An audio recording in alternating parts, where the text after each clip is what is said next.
So, you guys need some more recommendations? I got you.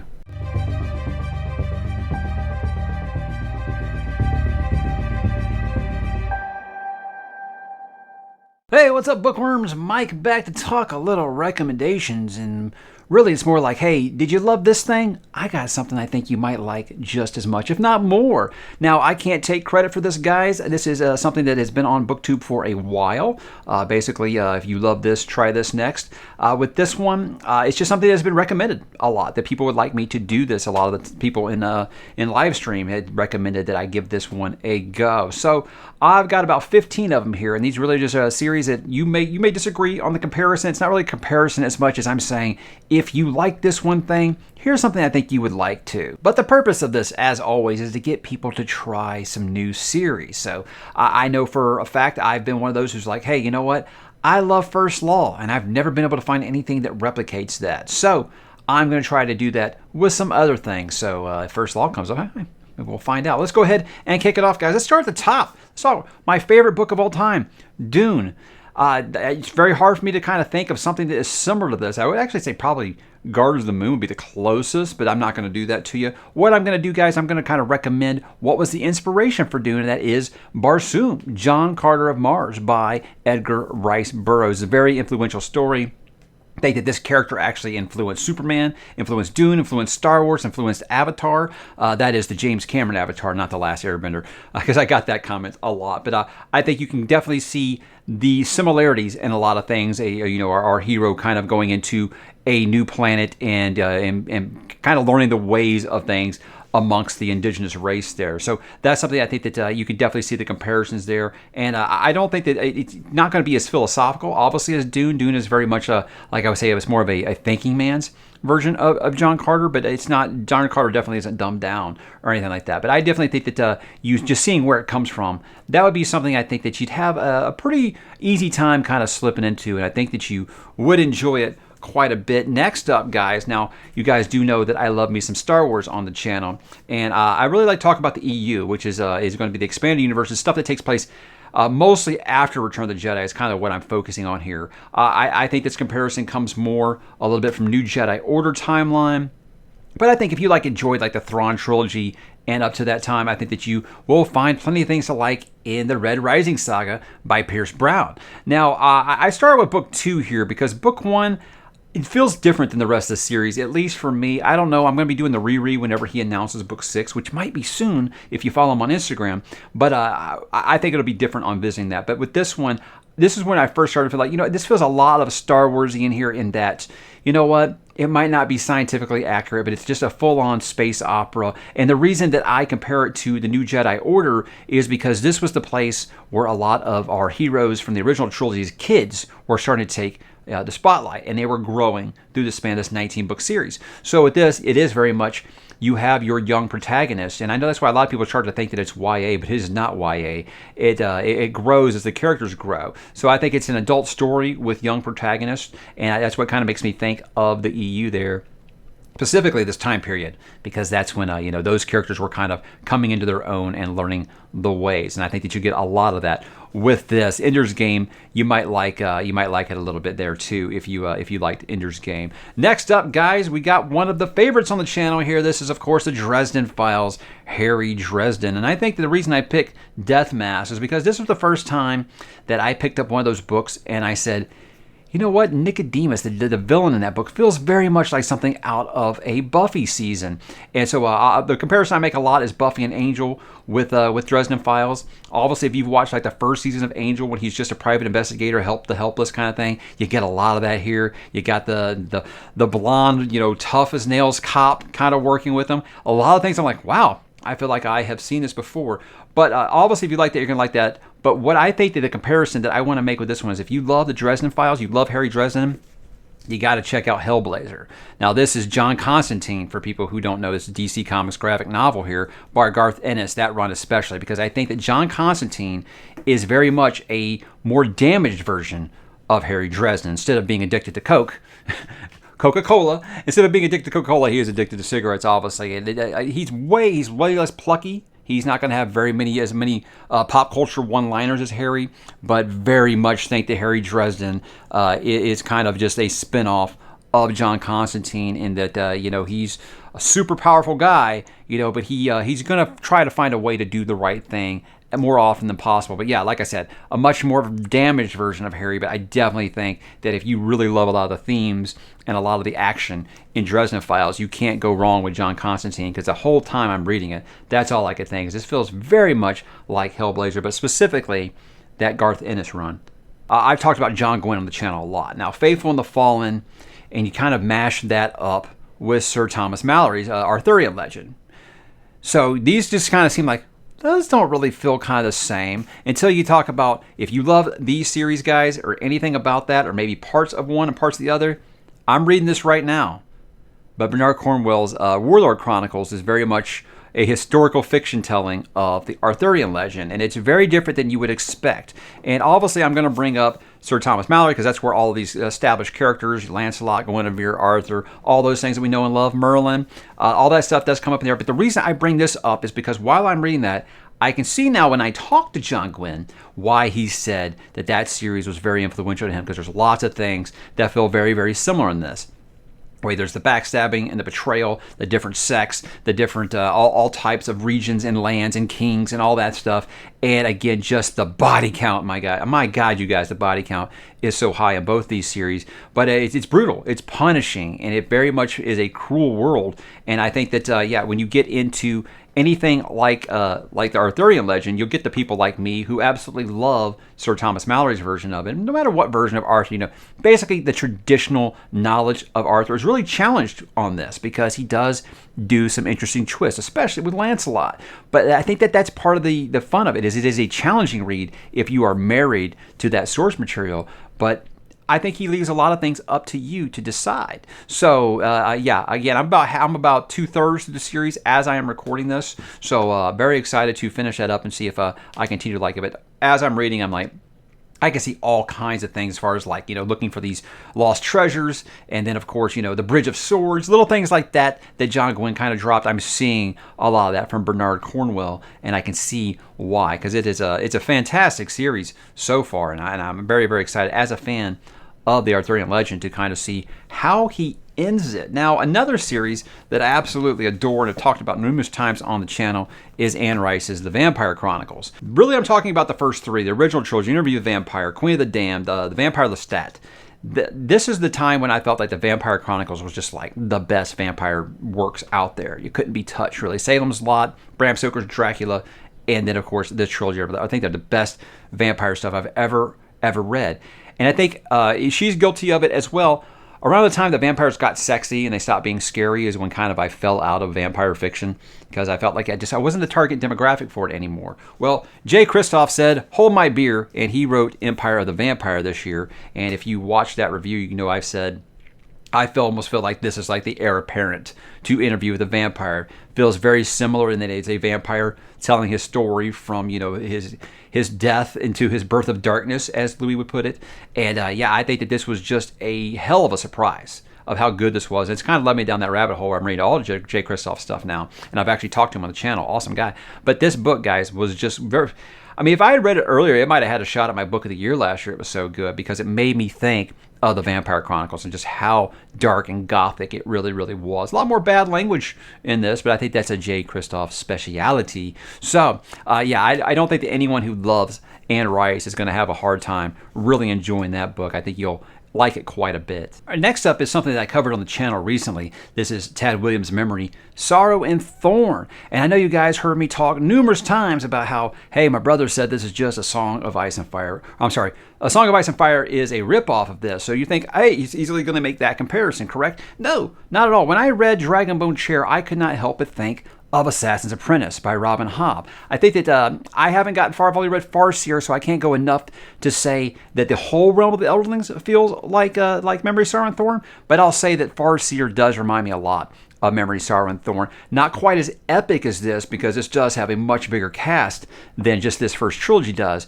But I think when you're talking about, what is there, 15, 14, 16 books, I think, in this series, I think it might actually get there. So you like the good old coming of age like I do. You like the whole thing about, a royal bastard or a chosen one or something like that. I think that you're going to find lots of similarities between these two. And I have no idea how you could like one and not the other. I really do think that is a very, very close comparison, and you will find those if you do check that out. Now, the next one is a author comparison, much less a series or anything like that. This is going to be an author comparison, and it's not going to be a one-to-one comparison, because it is going to differ a little bit. But, I feel like I've read enough of them. Now, you guys know that I love Michael Crichton. He's my second favorite author of all time, behind only Stephen King. And I have been looking for years, since the man left us in 2008, for someone that can make me feel the way that Michael Crichton did, where I could read one of his books in like 2 days and feel like my skin had just been burned off because the series was just so fast-paced. Well, guys, I have found it, and that is Blake Crouch.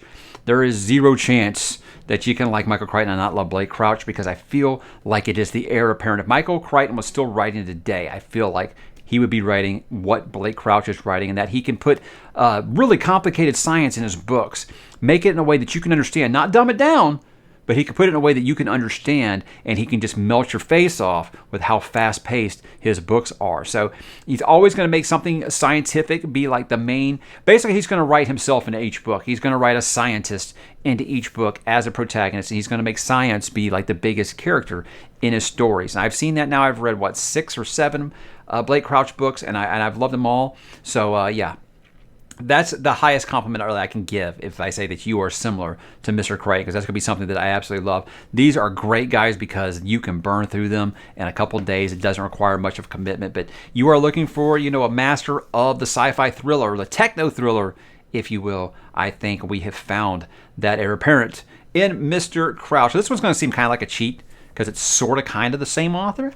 But I'm talking about The Wheel of Time. Now, I know most of you here are going to say you love The Wheel of Time, since that's pretty much where a lot of you first joined the channel when I was making my run through Wheel of Time. Now, I'm not talking specifically just about the ones that Brandon Sanderson wrote, because when I started reading the series, I read Stormlight first, the ones that were out before I started Wheel of Time.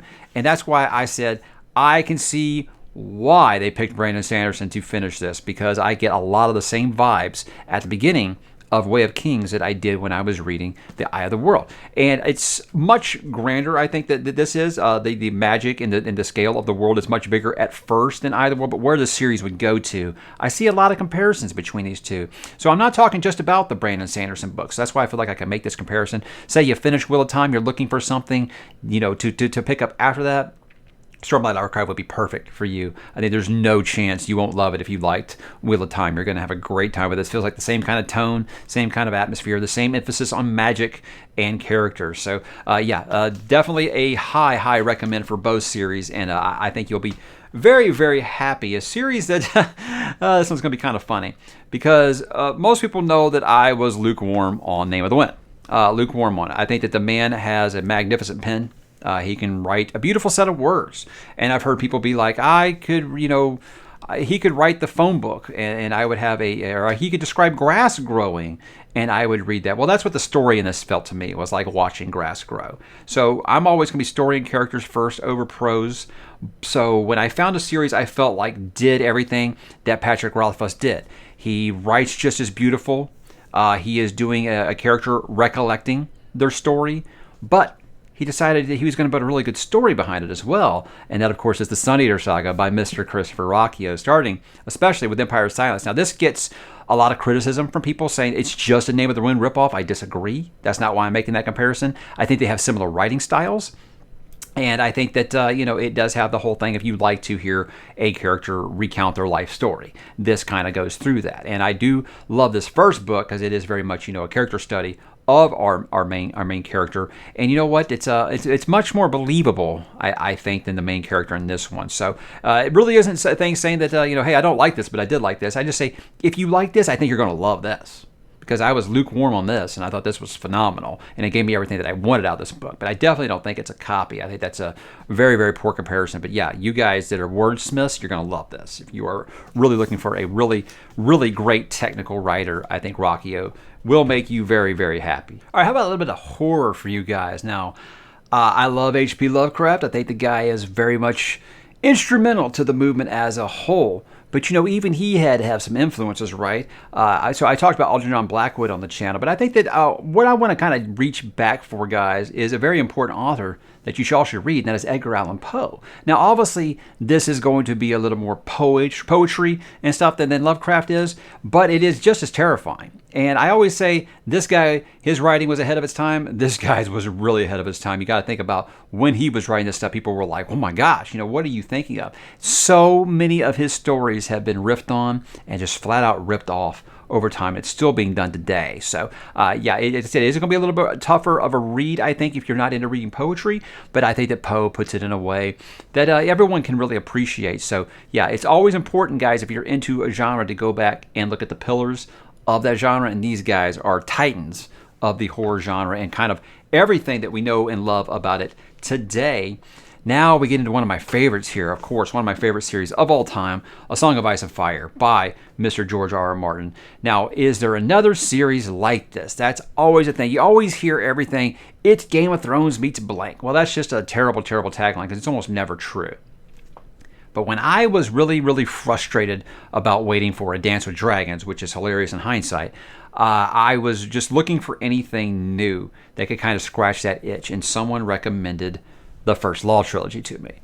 And what I said when I read this is, this feels very much like it could take place on Westeros, but without the prophecy BS and without, magic or dragons. This feels very much more in your face. So if you want just straight like that world of Westeros, I think you'll get it here, like I said, just without all the, the mumbo jumbo, if you're not looking for that kind of stuff. So it's another one of those things where they like, is it similar? No, but I think that fans of A Song of Ice and Fire will adore this series. And it does take a little bit to get going. It's not going to kind of just punch you in the face, just like Game of Thrones. I feel like a Game of Thrones really, as soon as Homeboy gets pushed out the window, I feel like you're into that story. With this one, it takes a little while. I'd almost argue to book 2, and then this series really gets its hooks in you. And that's why it is one of my favorite modern fantasy. Both of these, guys, a couple of my favorite modern fantasy series out there. And that is not probably going to change anytime soon, much like the other one, my favorite fantasy series of all time. This, of course, is Mr. Tolkien and The Lord of the Rings. I'm talking about The Lord of the Rings and The Hobbit here as a whole. So say you really, really like this. You love some traditional fantasy. You don't like too many moving parts. You don't feel like you want to learn an entire history of an entire planet. Now, it's kind of funny because Lord of the Rings does do that, but I don't feel like it does it in the text as much as it does in the appendices and in his world building and his the Silmarillion and things like that. So if you want something that's just a similar story, I got to go with what I read after I read Lord of the Rings for the first time, and that was The Sword of Shannara. And I think that it's a very good comparison because the first book is very, very derivative of Fellowship of the Ring. It basically feels like the same story with different characters. But after that, book 2 and 3 feel very, very different. So I don't think that people will criticize it for that, but I was like, the same people won't criticize Eye of the World and Wheel of Time for doing the same thing. You got to understand, guys, at the time period that this and Eye of the World came out, you were not getting published as a fantasy author unless you were more of this. So this, I think, will feel very, very comfortable and familiar, but it does do its own thing after a while. I know that the BookTube loves to dunk on Terry Brooks for some reason, but I've argued on the channel before, I think that the guy deserves your respect for keeping this genre alive when it was on life support. But yeah, if you really, really love this, and you're not ready to get into the blood and guts and the overly complex fantasy, I think this will be the best place for you to go next. It will feel good for all ages, I think. How about another author comparison? I already talked about my second favorite author of all time. How about my favorite author of all time? Of course, I'm talking about Mr. Stephen King. Now, I want to focus on a specific style of story that Stephen King tells. One of his best things that he does is coming of age in a small town setting. I think it's something that he does better than anyone, but upon revisiting this other author, I kind of see, I am willing to bet, this is where Stephen King got his inspiration for Castle Rock. And I'm talking about, of course, the great Ray Bradbury, one of the greatest authors of the last generation. I think this guy was incredible. And when I went back and read Something Wicked this past year, I'm like, holy hell, Greentown definitely had to be the inspiration for Castle Rock. So you look at something like The Body, you look at something like Needful Things, or even Salem's Lot, where he builds this small town community, and he tells it usually through the eyes of someone coming of age, and it's just a perfect mix. So I definitely think that there's a comparison to be had there. I know a lot of people won't think Stephen King and Ray Bradbury are kind of in the same category, but I definitely think that you can see the influences there. And if you love that small town setting, you love a coming of age story, Ray Bradbury was one of the best to ever do it. And you know what? You should just read Bradbury anyway, because he is excellent. Now, sometimes I think a comparison is going to be off of something maybe I didn't like that much, kind of like what I did with Name of the Wind earlier. I wasn't wild about the Poppy War trilogy. I liked the first book pretty good. Second one, I just realized maybe this just isn't for me. Just didn't have a very likable protagonist, someone that I didn't find myself rooting for. I think when your main character, I don't have to love your main character. That's fine. There's lots of series where your main character, I might be kind of ho-hum on them, but there's a lot of, if they're just like the glue that holds the rest of the cast together, that's cool. I never cared about Ren. I thought she was terribly developed. So the series I'm going to recommend is one I think that really gave me what I wanted Poppy War to be, and that is the Nevernight Chronicle, again by Mr. J. Kristoff. I think that Mia is everything that I wanted Ren to be in this. But I think similar in a way, you got your kids at, obviously, a specific type of school to start something, and then it explodes into something bigger along the way. So I think it's a decent comparison to make, but whereas this is really just, I don't know, I have a real problem with insubordination in my books. I got to watch too much Star Trek, in my life. I'm all about chain of command. You don't have to like what your superior officers are telling you, but you better listen to it. And in this book, it's like not only would the main character not listen, she'd actually take a swing at him, and there was no repercussions. That drives her crazy. Mia tries that in this, it does not end well for her. So that's just one comparison that I'm thinking of. But again, guys, I think this is very good. Again, this is going to have this has pretty graphic content in it. This one's much more sexual content. There's a lot of sexual stuff in it that kind of puts people off of it because we are talking about teenagers here, but there's a lot more action and really great side characters in this. So he develops every single side character in a way that I absolutely love. So that's why I got to recommend that one. And lastly, another series that I think that gets kind of crapped on and by BookTube, and I don't really understand why. Now, I'm not talking about Mistborn, obviously. It seems like BookTube loves them some Mistborn. I love me some Mistborn, right? But when I think of Mistborn, I can't understand the people that love this series, or love any of the Cosmere, really, and they don't enjoy Licanius. Because when I'm reading Licanius, I'm like, look, he's not as good an author as Brandon Sanderson. Should we really expect a first-time author to be as good as maybe the best in the game right now? I think you're setting the bar a little high. But I definitely think that this world feels like it could take place in the Cosmere. I got so many Cosmere vibes off of this. Now, a lot of, like the blurb on the front, they want to compare it to Wheel of Time. I think that's kind of ill-placed. I know that a lot of people that are doing the read-along on my Discord right now, they're saying they see all the Wheel of Time stuff. I didn't, guys. Yes, they both have magic. Okay, cool. With me in this, I got a lot more Brandon Sanderson out of it. So I think that this is probably the most ambitious first trilogy by an author in a long time. He has an incredible story that really it's just crazy, guys. It will warp your mind. It has one of the best endings to any fantasy series I've ever read, and it's so satisfying. And I wish more people would give it a try instead of depending on what they hear. So forget what you heard, guys. If you like the Cosmere, Mistborn especially, I think you're going to like the Licanius trilogy, as long as you don't expect the writing quality to be up to Lord Ruler Sanderson. So guys, I hope you got some recommendations off this. I probably could do a bunch more, but I figure 15 is the best place to start. Again, you might disagree with some of these, and that's fine. That's just kind of how I feel when I was reading them, thinking, hey, this makes me think of this, or hey, I really like this series. It makes me remember how I felt about this other series. So that's the comparisons and the author comparisons that I'm making here. So drop in the comments, let me know if you want to check any of these out, if you have checked these out, if you've got any recommendations, or something, if you like this, why don't you try this one next. Drop in the comments, guys, and I will talk to you there.